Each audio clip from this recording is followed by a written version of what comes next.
and welcome to this week's PennEnergy News Update. I'm Dorothy Davis. The search has ended for a man missing since an explosion on an offshore oil rig owned by Black Elk Energy last week.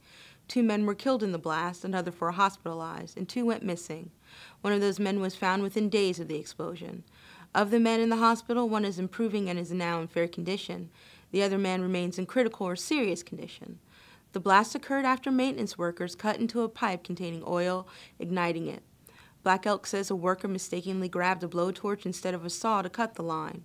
The workers on board the rig at the time of the accident were employees of Grand Isle Shipyard, not Black Elk Energy. The rig was not producing oil at the time of the explosion, and limited environmental concerns have arisen. Coast Guard officials say 28 gallons of oil were in the line at the time of the accident, which has led to a small sheen of oil in the area. U.S. Attorney General Eric Holder has announced 2 employees of BP who were present on the Deepwater Horizon rig at the time of the 2010 explosion and subsequent oil spill will be charged with manslaughter for the 11 deaths resulting from the accident. The charge comes on the heels of the record-setting $4.5 billion fine levied against the company earlier in the same day. The 2 are being accused of ignoring abnormally high pressure readings on a Deepwater Horizon rig that prosecutors say were glaring indications of trouble.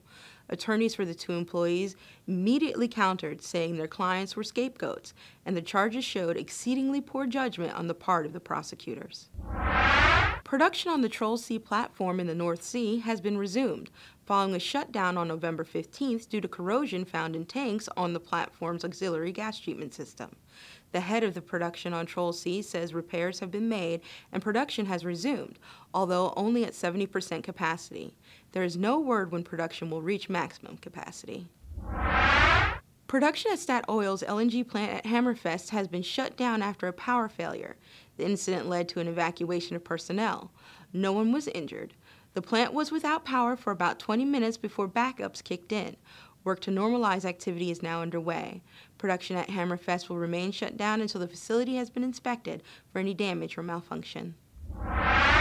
The number of active oil and natural gas rigs in the Appalachian Basin's Utica Shale Formation have doubled compared with the level of the same week in 2011, according to the EIA. The group says growth in active oil-directed rigs has more than offset the decline in active gas-directed rigs. According to Baker Hughes, about 86% of active rigs in the Utica Play were directed towards drilling for shale oil during the last week in October, whereas a year ago it was only 15%. Thank you for joining us this week. For these stories and more, go to PennEnergy.com.